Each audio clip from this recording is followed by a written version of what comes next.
Hey, hey, hey, Laura J here with Miranda Sophia and Alicea Young, who will be at the Hub for Humankind experience. Miranda will be on the panel speaking into what you are about to get to experience.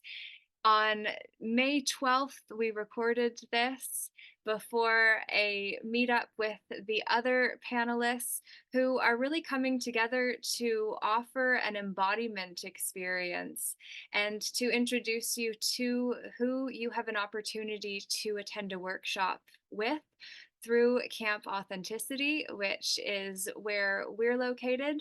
And Alicea Young has been an amazing resource with getting ready for Hub for Humankind at Soul's Path. She's on location and has been setting up and also doing the inner work, which is why she was called into this meeting tonight. So huge thank you to both of you and to everyone who watches this replay. We would love to know what this message means to you, what it means for you, and what you're going to do with it, which hopefully includes getting your ticket for the Hub for Humankind, May 17th to 19th, this coming weekend. We hope to see you there. Yeah, so basically, the reason that I asked you both to come tonight is because Miranda has a front-running theory around the nervous system, biohacking, and attachment styles that is incredibly profound and useful in relation to the transformation of self-image and the identity collapse that comes from the process of shifting from a caterpillar into a butterfly, essentially. Mm. And Yeah. Alicea has a theory also that she's been working on and with around expressing emotional needs. So Friday night from 5 till 6, I'm going to be sharing empowered storytelling Mm. and featuring the sacred sojourn of the soul, which is the hero's journey from a soulful perspective that I wrote about in my book, Fully Committed. Mhm. And how I'm contextualizing it is the transformation at an event and after an event. Okay.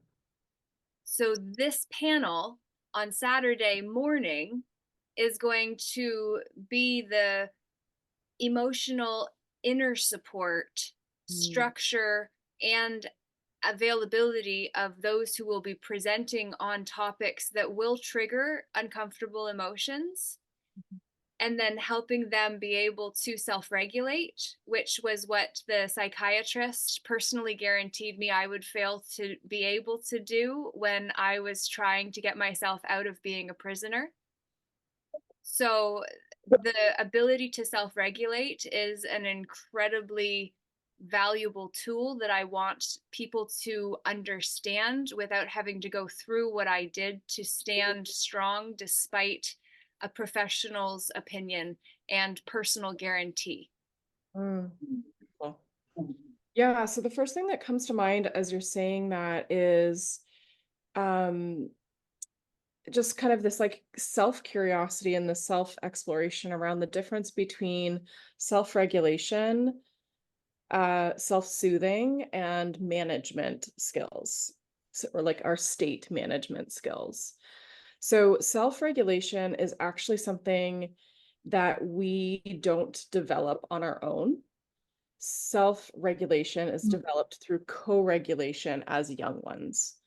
So the way that we were met is we had an emotional experience as a young one is how we will learn how to self-regulate later on in life. Mm. And so often what I find and kind of what I bring to the table is often we're talking about self-regulation, but we're actually talking about either self-soothing or state management. Yeah. And so what I mean when I say state management is and I'm coming from my bubble of like somatic healing and trauma resolution world.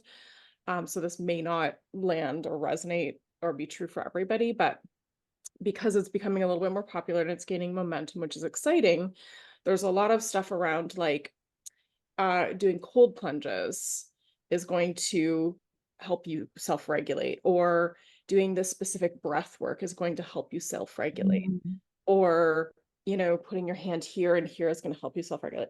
Those things are more state management, which is I can be in a certain state in my nervous system, like maybe I'm in more of a fight flight state, or am I more in a freeze numb state, and I can use these things to shift my state. But that's different than self-regulation.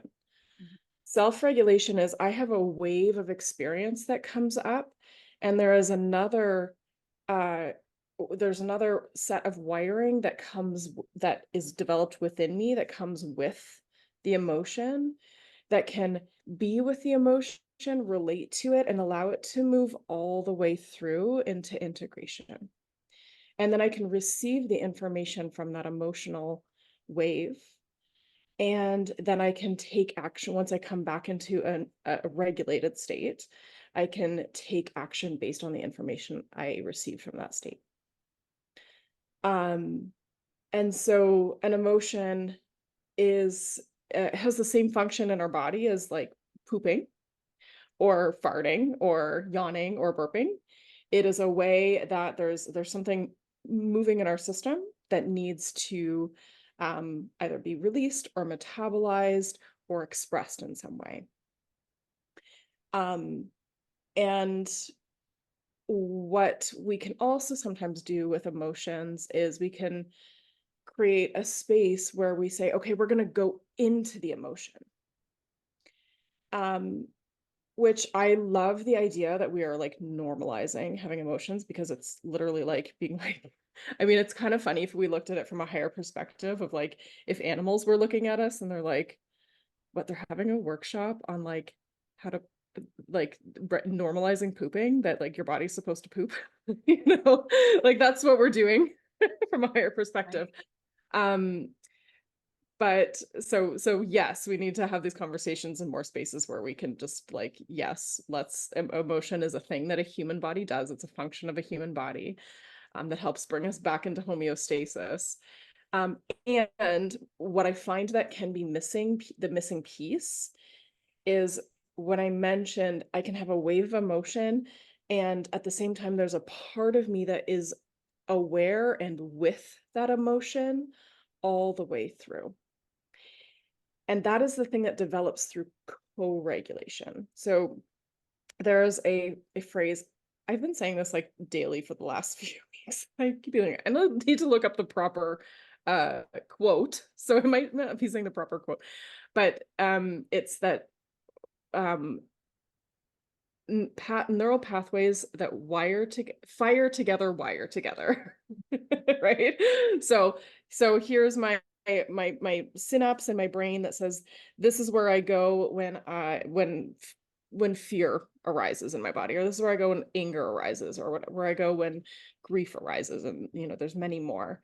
And then based on my past experience, the mirror neurons in my nervous system learned from the adult bodies that this is what we do with that emotion. And so what we're rewiring in this normalizing of emotion and learning how to self-regulate is we have to actually develop an adult self that can stay present with that wave and ride it all the way through. Yeah. And that part is actually like, that's our foundation. We actually have to start there, because if we don't, we might actually just be looping in the history of that pathway and that pattern in our systems. So I went to I just had a memory of going to a supposed trauma-informed workshop at one time. And I was absolutely mortified, because all we did was talk about trauma and like very traumatic things the whole time. And at the end of the class, the way that we were supposed to discharge from that he went, okay, now we're on 3. We're all going to scream and howl as loud as we can. And he goes, 1, 2, 3, in a whole classroom filled with men and women. We're just like screaming. And then we left. And my system was just like, what just happened? And so what was missing from that, and what I find often is what is missing is preparation, which we can also call resourcing, which, and a way to say that is being able to have a felt sense of safety in our bodies. So not the thought, not somebody telling you I'm safe. This isn't a logical process. This is a brainstem and middle brain. So not the parts of our body that our brain that have access to cognition and language. So this is a felt sense of safety and present time right now. And for the most part, in this North American or Westernized culture, that is kind of, we're coming kind of the front lines of starting to heal generational trauma in our bodies. This is absolutely brilliant. Wow. I'm so grateful. My word. Is the floor open? Yeah. Yeah, I want to get like Miranda, you that was fantastic actually. I'm happy that I understood everything that you're talking about too. I'm like, yes, okay, good. But you express that with great clarity. Like I understand the process that you're sharing. I'm really excited. It sounded like you're starting to talk about like how do we coach this process, right? You talking about the which I don't fully have that yet. I know all of the skills and experience I've developed and have understanding of what everything that you touched on, right? And I even like mapped it out, and well done. But how do we coach that in a way that is with ease and grace and is, not going to be like that class on trauma that you went to, right? So I'm excited to be here. This is great. Yeah. Love that. I'm so glad that like this information is out there, and so many of us are doing this work, and oh, it's so exciting because this is the stuff that changes culture and that changes, Yeah. like, it starts right here in our nervous systems and right here in our attachment systems, because that's Mm-hmm. the thing that then relates to other people that then ripples out and out and out. So the how. So in the trauma resolution world, the formula basically is we start with what's easy and doable. We start with what's resourcing. And then we dip. So there's a word called titration. Titration in the chemistry world, it's a chemistry term actually. So here's my example. These are beakers, like little lab beakers. And so if we were doing an experiment in the lab and we had these two chemicals and we wanted to mix them together to make a completely new solution, we could take this one and dump it into this one. But then this one would have a reaction that was too big and it would explode the beaker. I might singe my eyebrows. We don't know the state of the lab after that. Titration is when we take this one chemical and we put one single drop in, and then it has a wave of a reaction. And then we wait and we wait and we wait till it settles.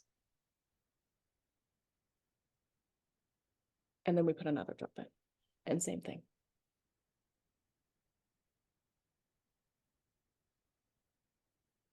And so over time, as we do this drip, drip, drip, we eventually, this chemical is gone. We have a completely new solution. We have alchemy that has formed in here. And the most important part, and this is the important part of trauma resolution and working with bodies and nervous systems and emotions, is that the beaker is intact. The beaker represents our body and our psyche and our nervous system.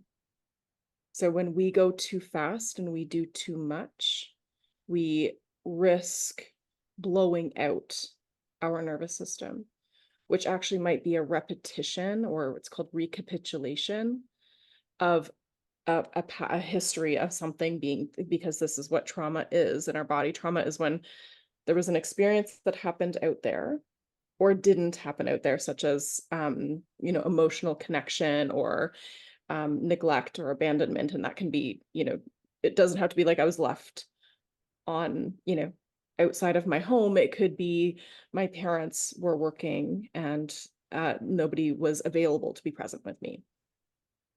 Our brains do not know the difference between neglect and somebody holding a gun to my head. The amygdala registers that as the same level of danger, because attachment, having healthy, safe, attuned adults, is our first biological need. Not food and water, because I, as a baby, could be laying in a lovely bed, in a lovely house with a roof, with a fridge full of food. But if there's no human there, no adult human there to care for me, to attune to me, to listen to my needs, and to provide them for me, then I will die. So attachment is our first biological need, that emotional connection with a safe adult human. Right? This is big stuff. This is big stuff. This is huge.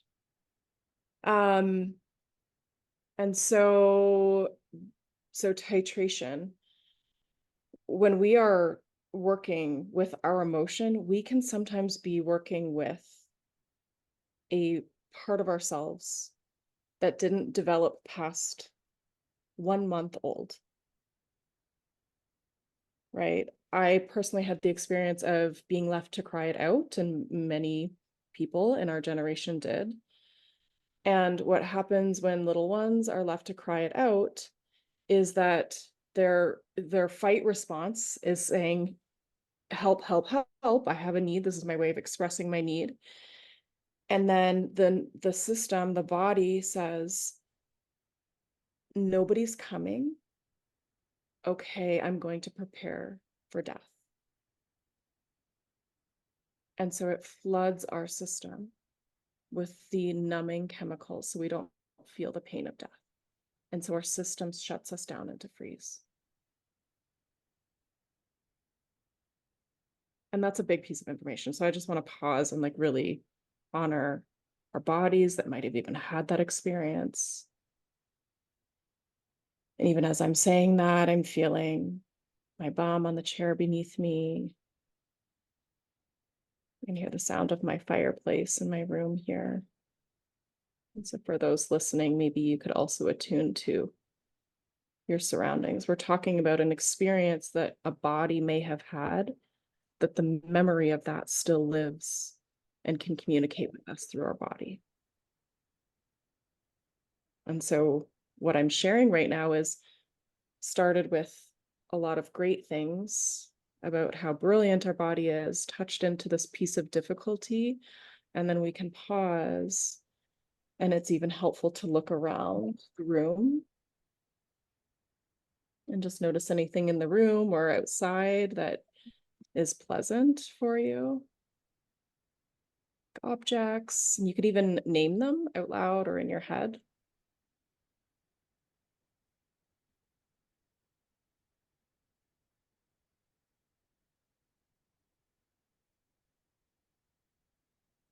You should even notice if you have support behind the back of your body. And if you're in your home, you could even find maybe a pillow to bring to the front of your body, or even your hands, and just feel the contact of your hands along the front of your body.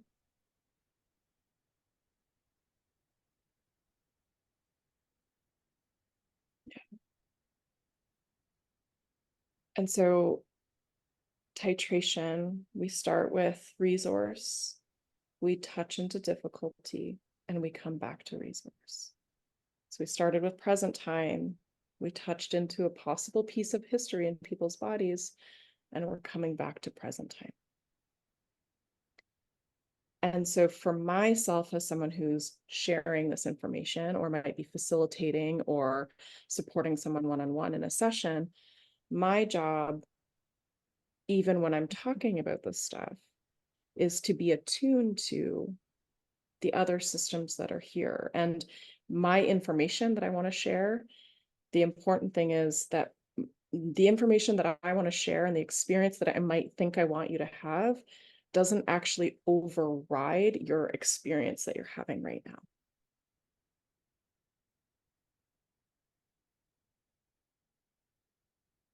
And so that can be the hardest thing, because especially with this information can be so exciting and so powerful. And if we are only learning things cognitively and not having an experience in our body that says, I can experience safety, I can touch into that difficult history, and then I can experience coming back and out to present time, that is the work over and over and over again. Because what happens when we had something really challenging that happened that we didn't get the support to be able to process in present time, and that might still be alive within us, that part of us actually still frozen in time. That part of us doesn't know, that part of me doesn't know I'm 37 yet. It doesn't know that it's 2024. And so what I'm offering, you know, even right now, you could even just like say your name on the inside as you're listening to this.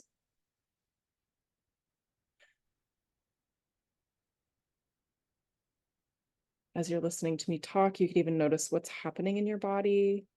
Do you still notice your body? Is there sensation or charge anywhere? Or even like numbness? Maybe noticing your breath. And you could bring your hands to those places. And you could just name it, say hi. So right now I'm noticing like a little fluttering in my chest. And so I'm going to say, hello, fluttering in my chest. I see that you're here. You're welcome here. Thank you for telling me something's going on for you. What else do you want me to know? I'm here. I really want to understand you.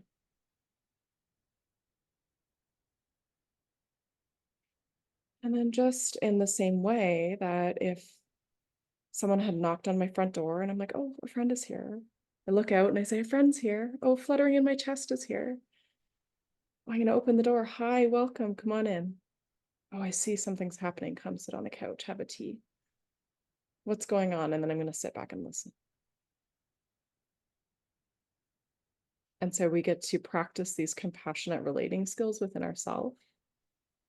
And sometimes when we had challenging experiences that happened before we were 3, including all the way back to in utero, we might need support with that because we didn't have a prefrontal cortex. We didn't have our language centers developed yet. So those memories live within our body somatically, not cognitively or logically. So this work is not work that you can change your thoughts about because your thoughts didn't exist yet. It was purely experiential through your body. And so that's where, you know, finding a practitioner or a group that works specifically with this sort of thing is crucial at this point. I hope that this work is null and void at some time in the future when more of us are just walking around with this embodied fluidity and can relate to each other in that way. But right now we don't have that, unfortunately. And so I'll pause there, and I'd love to hear from you guys and just see what's alive for you and where we want to go with the conversation. Thank you for that. I'll go ahead, Laura J. I just wanted to say thank you really quick.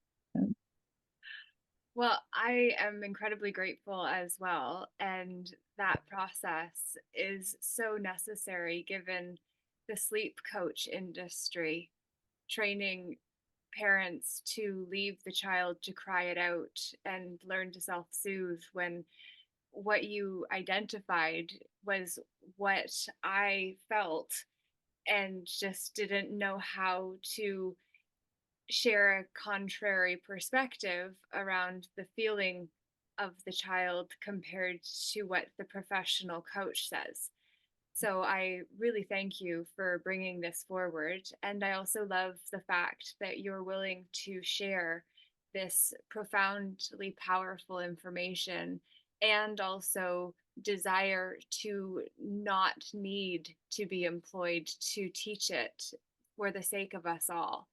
I feel like that is part of why I reached out to you the morning that Alicea had reached out to me to say she has a modality that she's been living and experiencing to want to share and offer without having the framework specifically in place just yet to be able to deliver the experience, which I could very much relate to from a different perspective of the story I've been piecing together, and think many of us that are more in the experiential or contradictory to the mainstream element. We don't have a university faculty to be able to share our PhD thesis with.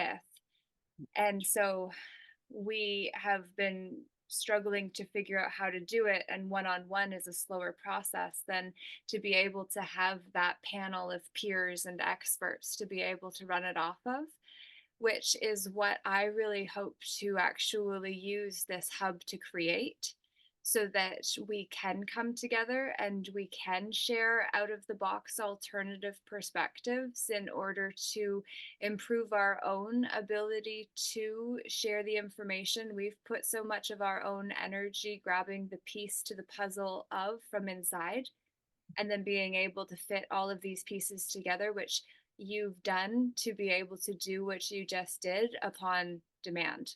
So thank you for doing the work to be able to share the work with us in a way that actually makes it safe to say, wow, that was profound. Thank you. Yeah, you're so welcome. And I just wanted to name, like you said, like for the longest time, this work like this, it's not mainstream in the way that it's infiltrated the way that we function in the world, but in the world of psychotherapy, attachment and attachment theory and attachment science is it's very sound, it's very in place, and it is making its way through all of the different corners of psychotherapy and coaching and even body work, which is really exciting. And you know because of social media, I have mixed feelings about it, but because of social media, it's giving people who might for the longest time, psychotherapists had to be very private and not share their stuff. So all of the stuff was held in academia. And like you said, like, unless people have a degree, but, I've spent the last 15 years studying with psychotherapists and doctors and, body workers and shamans and all of this stuff. And, this is all stuff that we all need to know. Ideally, we should have just learned it and we didn't have to know what we're doing. We wouldn't have to learn the language about it, but I think that there's probably evolutionary purpose to that as well. And, similarly, I had started my own work without these foundations, and my journey took me finally to find these things and then, take it and mold it into my own thing. And the cool thing about this is that we all have bodies and our bodies work in a certain way. And as we learn how to relate to our bodies and navigate our psyches and our bodies, this stuff is just how humans work.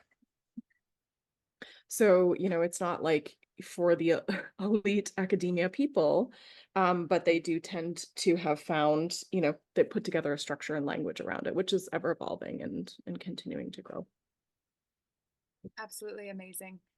Alicea, I know you're going to be on the call Tuesday night, and so I don't know whether you wish to share your theory process here now, want to use the opportunity to ask Miranda questions around her process you just experienced, or both. So your turn. Thank you. Well done, Miranda. I prompted you on the, okay, this is what's going on, but how do we coach it? What is that? And you just did it through action. You did it with us. So thank you so much. That was beautifully done. I'm thinking, so I guess in terms of how I'm going to take part in the panel, I'm more excited now because I'm more excited that Miranda's here because it's prompted stuff that I am really well versed in and experienced, and has been this huge part of my life. Like I literally I dedicated to myself to discovering these processes, or allowing, or doing the giving. I guess it's just all experimental, right? And I didn't have the understanding logically, which was kind of a good thing. But now to hear it spoken, and it's just very validating, I guess. Miranda, you're not wrong when you talk about, people to the little bits at a time, right? Because my experience, there's still a lot of mystery to it, was traumatic. It was very traumatic, and it wasn't something that was already structured. It came on, it was slowly getting there, and then the floodgates opened, and all sorts of responses in my body were coming up. It was painful and took about 2 years, and it's still going on. Actually, it's still going on. Of how do we alchemize, I guess, these emotions. I don't want to call them emotions, but I guess for me to show up the best I can, if I could get maybe some context on how the panel is going to be, like how we are doing it, so I can prep for it. Like, because I don't have like structured theory to share, right? But I do have a wealth of experience in my own practices that I'm developing. And you were bang on, Laura J. Thank you so much. You were bang on to, I don't know if it was just intuitively you picked up on, like, hey, you seem like you would be even thinking that I should hear what Miranda has to say. This is the wheelhouse that I have been exploring to the depths. But Miranda does a great job of it's very cleanly kind of, and that was just a little taste. So I'm excited. I'm so excited to hear more, Miranda. Yeah, so I don't have anything like structured plan that I want to share, and I want to make sure that it's also cohesive with the panel. So if this is just like an open discussion, if everybody just gets like a window where they talk about what their, what wisdom they want to share, or if it's prompted questions, or I guess if I had just something to kind of build off of, I would be able to prepare, because I got lots of my own perspectives that I do want to share, that I think will be relevant. I just don't have anything that I'm like, yep, this is my theory that I'm teaching now. Yeah. And if there is any room for, what Miranda's speaking on, if there is opportunity, if we can figure out how, because it does actually, I'll have to reflect. I don't want to speak too soon, but it is correlated with what I am working on. Okay, so through my journey, going, learning how to give room and allowance for all this pent up memory in our bodies. We don't even realize how much pain we're in. I didn't even know that I had never taken a full breath. We just, that's the normal, right? Your body's in pain, and you're like, oh, that's just the way my body feels. And through my seeking or exploring, tapping into my subtle body, my energy, talking to my body scanning, and exploring that way, following my awareness, following the pain, oh wow, pain moves around in my body. That's weird, like it moves from one place to another. and exploring all sorts of, I guess, technique, and also just allowing it to do what it needs to on its own, and trying my very best to just hold an observer awareness, even if it's scary and animalistic and painful. And but if I can hold that observer awareness, that hey, like there's no judgment of what this is. There's no narrative. There's no opinion. There's no trying to get it to move out of my body. It is just allowing it. It's hard to hold that position, but this kind of healing is so effective. It is so efficient. It's so effective. It's like, you think, and because I've done the people go into we all, we're doing things in a hyper intellectualized way, right? And I think you can understand your trauma, every detail through and through. It does not mean that emotion or that pain or that the feelings or the things that you want to change in your life, it doesn't mean it's going to go anywhere. You have to feel your feeling. You have to process them, and then, like, it's no judgment, a range of emotions. I got so good at just allowing it to be expressed that I can go from wailing to, oh, right, and then to laughter, to joyous laughter. I wrote today. Yes. I watched you in the cold plunge at the Earth Day Expo, actually. That was a very good example. Yeah, that was a very good example. Yeah. And that wasn't so. I somebody watched that as well, and they described what they saw, right? So they spoke for me of what I experienced, which I thought was kind of funny. But I did correct him. But he's like, "You were feeling all this pain," and I was like, "I was," But what happened was that was an intense emotional response, right?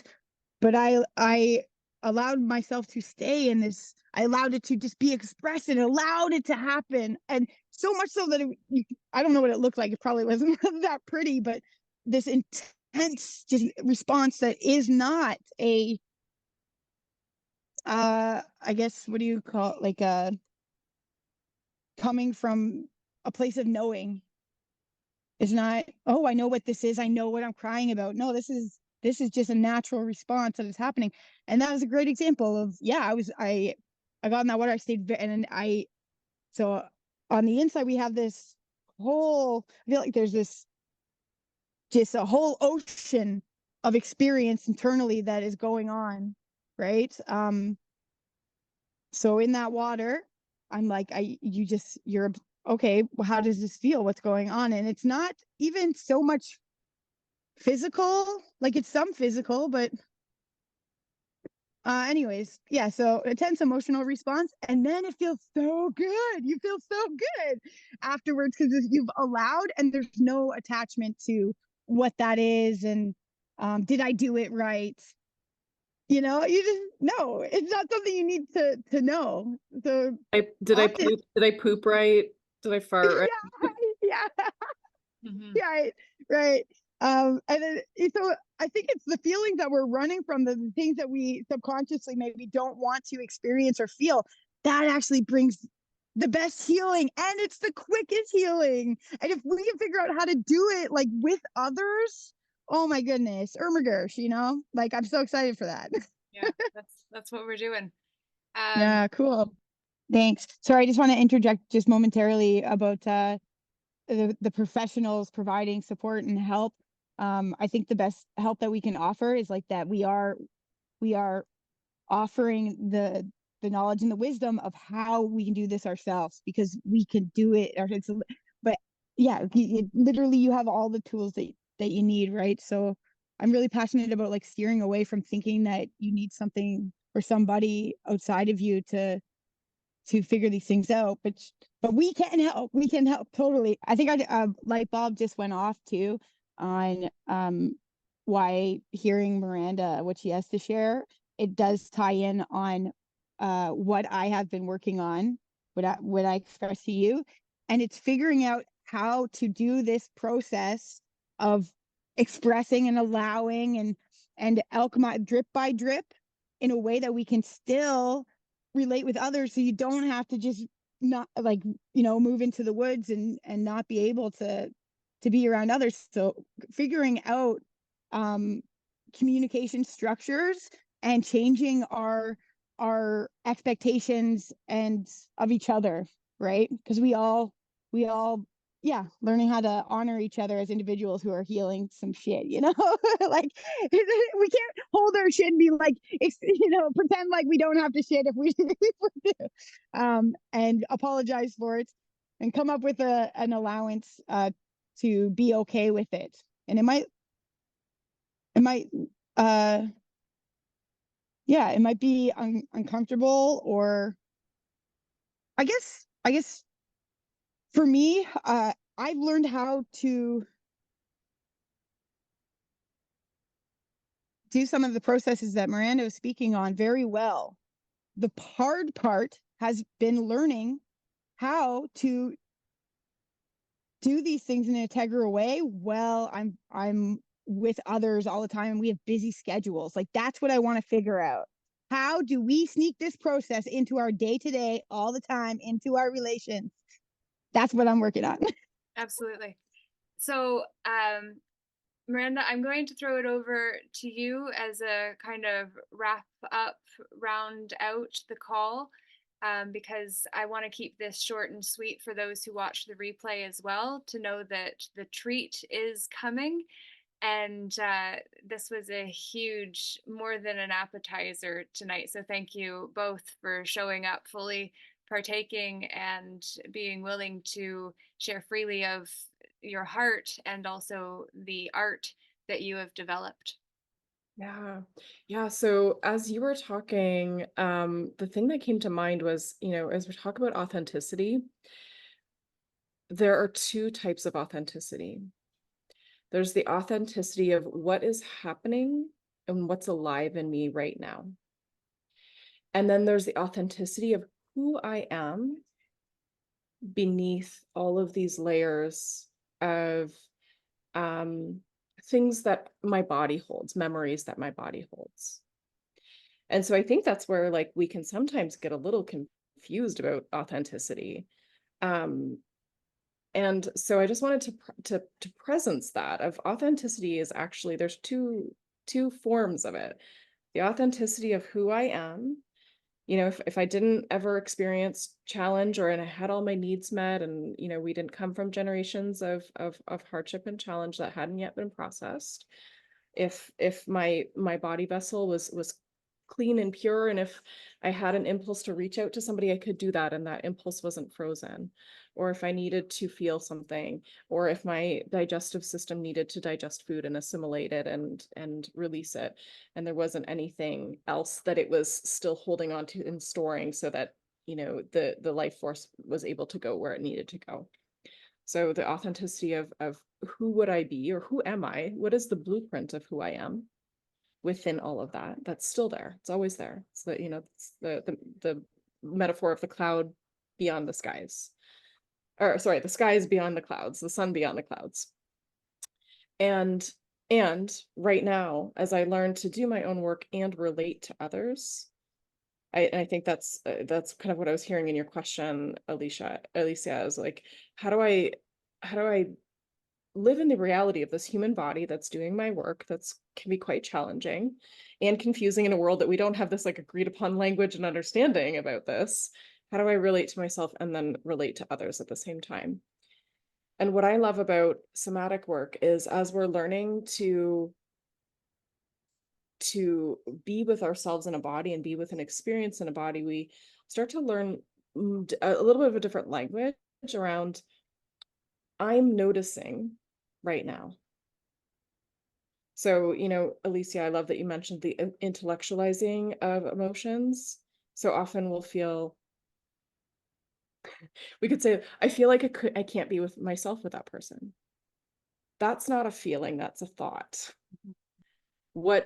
So, and then we get curious. Okay, as I say, I feel like I can't be with myself with that person right now. What's actually happening inside of me? What do I notice happens in my breath? What happens in my chest? What happens in my belly? What happens in my face, my arms, my legs, my feet? And maybe it's like, I'm noticing, actually, I'm bracing right now. I'm noticing there's a tightening in my chest and my arms and my sacrum. My breath shortens.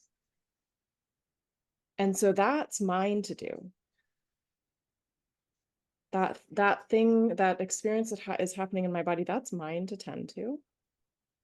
And I get to learn how to invite the safe people into that with me. So there's a level of discernment that gets developed through this, because not everybody's going to be a safe person to be like, I'm noticing in this conversation right now that as you're saying this, I'm starting to brace up. I can't hear you very well. I'm starting to feel a bit activated. Do you think we could take a pause so that I could, building the skill of taking pauses is actually like number one key to anything. And sometimes, Alicea, I'll add a yes and to your comment of like, we can do all this within ourselves. All of this is available within ourselves. Yes, and we also need to do it in relationship with others because we're relational beings. So wholeheartedly agree, and adding the nuance to that.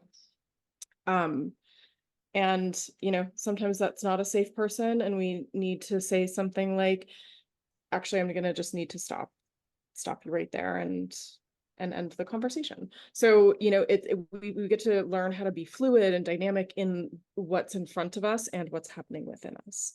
And so somatic work helps us to track what's happening inside of us and then learn to put language to that. That's owning our experience and also inviting the other either into the experience with us. Like, I'm noticing I'm really bracing right now. Could we pause? And do you think you could just like, maybe this is my partner. Do you think you could just like hold my hands and we could just like be with each other for a moment? Or I think I need to take us some space. Like, do you mind if we take half an hour and I'm going to go do some, some self practices and then we can come back and continue this. And there's going to be some people that are going to have a reaction to that. And part of our work is not taking on the reaction. So I'll pause it there because we could keep going, but I just wanted to say that 2 forms of authenticity, and this is like the work of mastery, being in a body, learning how to work with a body and work with our emotions and become our authentic self, which can be such a cliche thing. And so we're kind of like breaking this down. Like, what does it even mean to be authentic? Is a path of spiritual mastery.